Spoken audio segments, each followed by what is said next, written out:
नमस्कार दोस्तों, online study and latest news में आपका एक बार फिर से स्वागत है। यहाँ पर मिलेगी गवर्नमेंट जॉब से संबंधित लेटेस्ट न्यूज। इसके साथ साथ उनकी तैयारी के लिए आपको मिलेगा एकदम फ्री स्टडी मटेरियल। जी हाँ, तो चैनल पर पहली बार है तो चैनल को सब्सक्राइब कर लीजिए और अपने दोस्तों के साथ इसे शेयर जरूर कीजिए।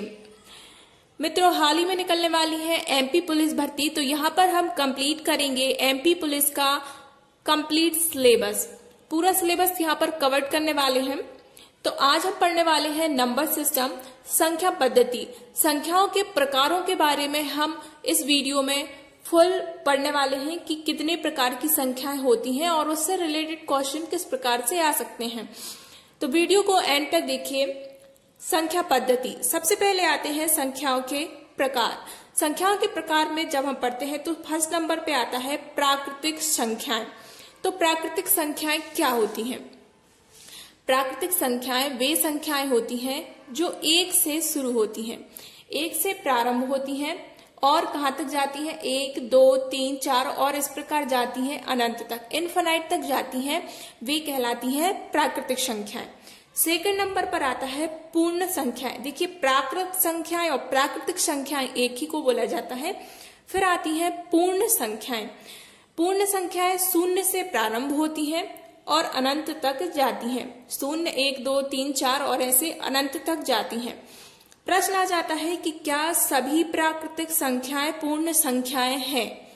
तो इसका आंसर क्या होगा, आप हमें कमेंट करके जरूर बताइए। क्या सभी प्राकृतिक संख्याएं पूर्ण संख्याएं हैं?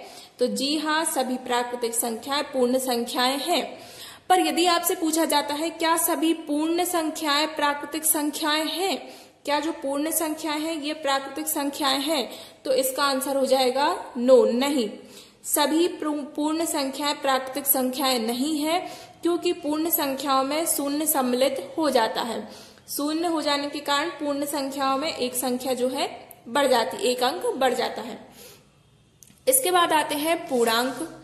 पूर्णांक होते हैं जब धनात्मक संख्याओं में ऋणात्मक संख्याएं सम्मिलित हो जाती हैं तो वे पूर्णांक कहलाते हैं।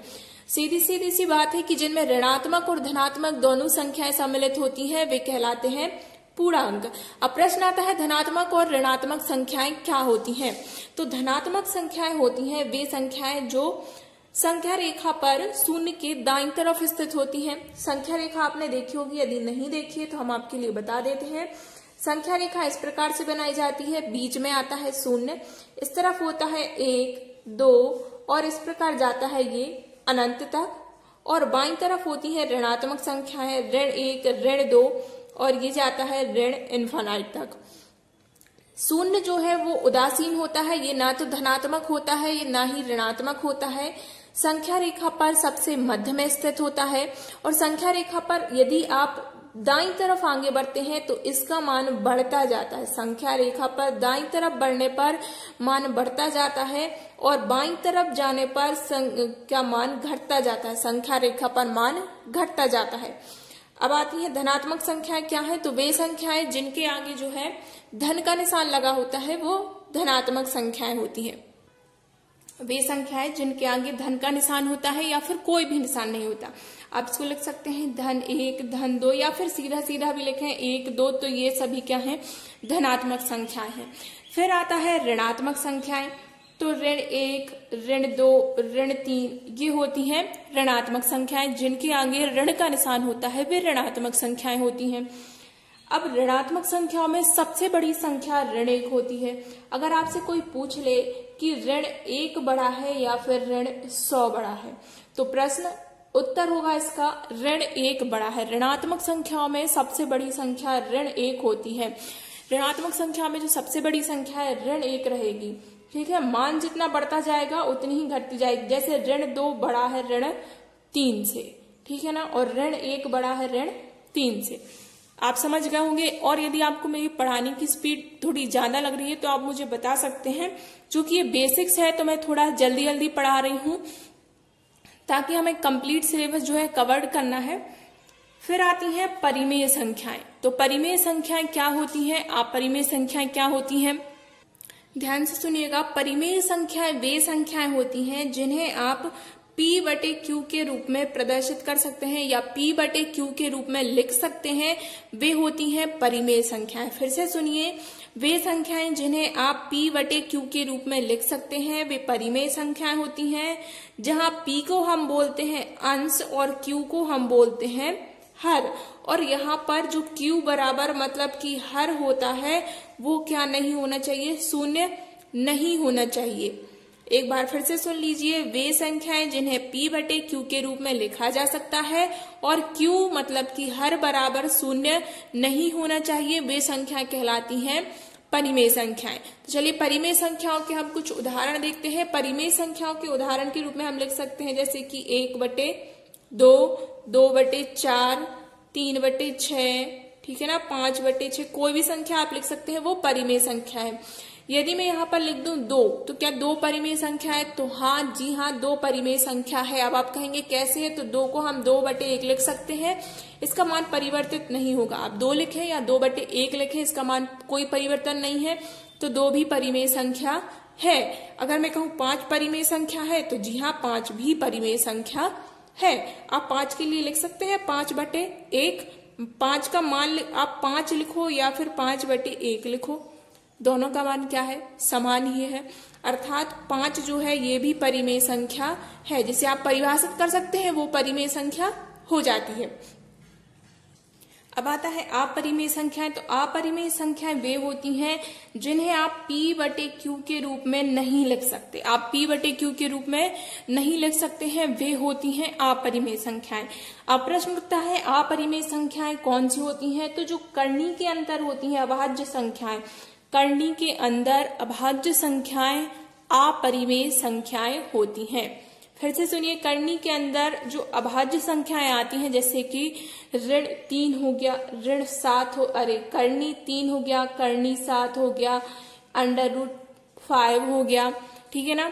तो ये होती हैं अपरिमेय संख्याएं, क्योंकि इनके मान जो है दशमलव में आते हैं, तो ये इनको बाहर निकालने पर एकदम दशमलव वाले मान आते हैं। तो जो करनी के अंदर है जब तक ये, ठीक है ना, तब तक कहलाती हैं ये अपरिमेय संख्या। जैसे कहा जाता है कि जो पाई है ये क्या है, अपरिमेय है, पर अगर इसको हम 22/7 लिखें तो ये हो जाता है परिमेय, ठीक है ना। अक्सर इस प्रकार के प्रश्न पूछे जाते हैं कि करनी 3 कौन सी संख्या है, परिमेय संख्या है, अपरिमेय संख्या है, तो ये इस प्रकार के प्रश्न पूछे जा सकते हैं।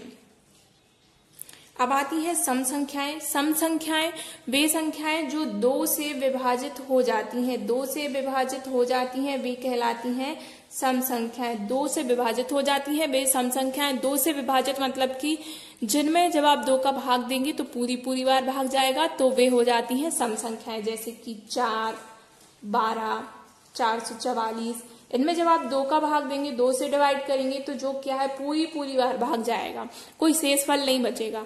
जब पूरी बार भाग जाता है तो वे कहलाती हैं सम संख्याएं।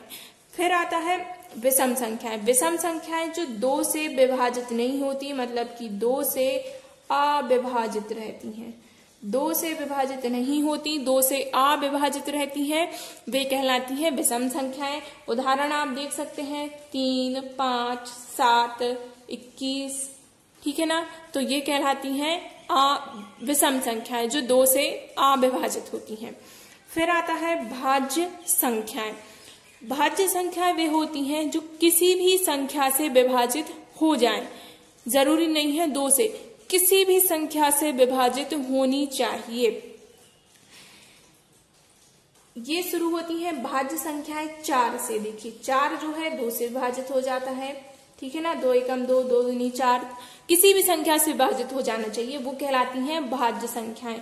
5 नहीं होता, 6 हो जाता है, 6, 8, 9। अब देखिए 9 विषम संख्या है क्योंकि 2 से विभाजित नहीं होती, पर ये भाज्य संख्या है क्योंकि ये 3 से विभाजित हो जाती है। 3 एकम 3, 3 त्रिका 9। 9 क्या है, भाज्य संख्या है क्योंकि ये 3 से विभाजित हो जाती है। अब आते हैं अभाज्य संख्याओं पर। अभाज्य संख्याएं वे संख्याएं होती हैं जो किसी भी संख्या से विभाजित नहीं होती, स्वयं से तो हर कोई हो जाता है, किसी अन्य संख्या से विभाजित नहीं होती, वे कहलाती हैं अभाज्य संख्याएं। तो अभाज्य संख्याएं 2 से शुरू होती हैं। एक बात आपके लिए और बता दें, जो 2 है ये एकमात्र ऐसी अभाज्य संख्या है जो सम है, ठीक है ना। 2 कैसी संख्या है, सम संख्या है, और सम होते हुए भी ये कैसी संख्या है, अभाज्य संख्या है। तो ये सबसे इकलौती है, ठीक है ना। 2 सबसे इकलौता है जो सम है, उसके बावजूद भी क्या है, अभाज्य है। सम होते हुए भी अभाज्य है, ऐसे आपको केवल 2 ही मिलेगा और कोई नहीं मिलेगा। और सबसे छोटी संख्या, सबसे छोटी अभाज्य संख्या 2 है, और सबसे छोटी भाज्य संख्या जो है वो 4 है। सबसे छोटी भाज्य संख्या 4 है, सबसे छोटी अभाज्य संख्या 2 है। अब प्रश्न उठता है 1 कहाँ गया? तो मित्रों 1 ना तो भाज्य संख्याओं में गिना जाता है और ना ही अभाज्य संख्याओं में गिना जाता है, ठीक है ना। फिर से सुन लीजिए, सबसे छोटी अभाज्य संख्या 2 है और सबसे छोटी भाज्य संख्या 4 है, और 2 एकमात्र ऐसी सम संख्या है जो अभाज्य संख्याओं की श्रेणी में आती है। और 1 के लिए ना तो भाज्य में माना जाता है और ना ही अभाज्य में माना जाता है। ठीक उसी प्रकार जिस प्रकार 0 ना तो धनात्मक है और ना ही ऋणात्मक संख्या है। और अभाज्य संख्या देखते हैं तो और अभाज्य संख्याएं आ जाती हैं। और अभाज्य संख्याएं हमारी आ गई 3, 5, 7, 11, ठीक है ना। इसी प्रकार और चला जाएगा 13। तो इस प्रकार के कुछ क्वेश्चन पूछते हैं, आपको कोई बड़ी सी संख्या दे दी जाएगी और पूछा जाएगा ये भाज्य है या फिर अभाज्य है। वीडियो कैसा लग रहा है हमें कमेंट करके जरूर बताइए, और अगर पसंद आ रहा है तो इसे लाइक जरूर कर दीजिए। अब आती है मित्रों पूर्ववर्ती और परवर्ती संख्याएं। तो देखिए, पूर्ववर्ती कहलाती है किसी संख्या के एक पहले की संख्या कहलाती है पूर्ववर्ती संख्या। किसी संख्या के पहले की संख्या कहलाती है पूर्ववर्ती संख्या। देखिए, जैसे मैंने यहाँ पर लिखा 10। अब पूछा गया कि 10 की पूर्ववर्ती संख्या बताइए। तो 10 की पूर्ववर्ती मतलब कि 10 में से आप जब एक घटा देंगे, एक माइनस कर देंगे तो कितना आ जाएगा? 9 आ जाएगा। तो 10 की पूर्ववर्ती 9 हो गया। मैं आपसे पूछ रही हूँ 100 का पूर्ववर्ती होगा, तो 100 का पूर्ववर्ती क्या हो जाएगा? 99। 8 का पूर्ववर्ती हो जाएगा 7। आप समझ गए होंगे, किसी संख्या में से जब हम एक घटा देते हैं तो वो निकल के आती है उसकी पूर्ववर्ती संख्या। अगर कोई कहे कि क्या किसी 3 अंकों की संख्या का पूर्ववर्ती 2 अंक की संख्या हो सकती है, तो हाँ हो सकती है। यह आपने देखा है, 3 अंक की संख्या का पूर्ववर्ती 2 अंकों की संख्या है। फिर आती है, देखो पूर्ववर्ती की परिभाषा सुन लीजिए। किसी संख्या में 1 कम करने या 1 घटाने पर प्राप्त संख्या उस संख्या की पूर्ववर्ती संख्या कहलाती है। पूर्ववर्ती के बाद आती है परवर्ती, तो ये इसका विपरीत हो गया। पूर्ववर्ती एक पहले की होती है और जो परवर्ती होती है वो एक बाद की होती है।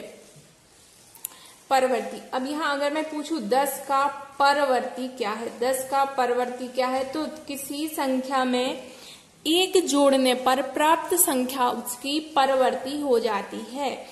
तो 10 में 1 जोड़ने पर प्राप्त हुआ 11, तो 11 है परवर्ती। इसी प्रकार 11 का परवर्ती क्या है? 11 का परवर्ती 12 हो गया। 1 का परवर्ती 2 हो गया। आशा है आपको समझ में आ रहा होगा। साथ ही साथ वीडियो पसंद आ रही हो तो हमें जरूर बताइए, थोड़ा मोटिवेशन मिलता है, क्योंकि अगर इतनी मेहनत कर रहे हैं तो ऐसा लगता है कि वीडियो पसंद आए तो आप जो है लाइक जरूर कीजिए और कमेंट जरूर कीजिए। यदि आपको कोई टॉपिक है जो पढ़ना है स्टार्टिंग से तो वह भी आप हमें बता सकते हैं, हम उस पर पहले आपके लिए वीडियो बना देंगे। अब आता है मित्रों सह अभाज्य संख्याएं की सह अभाज्य संख्याएं क्या है। तो चलिए सबसे पहले हम इसकी आपके लिए डेफिनेशन बता देते हैं। यदि 2 संख्याओं का महत्तम समापवर्तक 2 संख्याओं का महत्तम समापवर्तक 1 है, 2 संख्याओं का महत्तम समापवर्तक 1 है, तो वे सह अभाज्य संख्याएं कहलाती हैं। इसलिए किसी एक संख्या का विषम होना आवश्यक है। इसके लिए कोई एक संख्या जो है वो विषम होनी चाहिए। देखिए, जैसे हम एग्जाम्पल देखें 2, 5, ठीक है ना। 2, 5 आ गया। अब इनका अगर आप महत्तम समावर्तक निकालेंगे तो क्या निकल के आएगा? 1 ही निकल के आएगा। इनमें कोई उभयनिष्ठ गुणनखंड है? नहीं है। तो ये दोनों क्या हो गई? सह अभाज्य हो गई। क्या हो गई? सह अभाज्य संख्या। इनमें पर यह जरूरी नहीं है कि ये दोनों संख्याएं अभाज्य संख्याएं ही हों। आप 9 और 11 भी देख सकते हैं। 9 और 11 भी कहलाती हैं सहअभाज्य संख्याएं। 9 और 11 भी सहअभाज्य संख्याएं हैं। जब आप इनका महत्तम निकालेंगे, मासा निकालेंगे, तो ये निकल के आएगा 1। पर यहाँ आप देख रहे हैं जो 9 है ये क्या है, ये भाज्य संख्या है, ठीक है ना। और 11 अभाज्य संख्या है, पर ये दोनों क्या है, विषम है। सीधी सी बात है, जब दो संख्याएं का महत्तम समापवर्तक 1 निकल के आता है तो वे संख्याएं सहअभाज्य संख्याएं कहलाती हैं।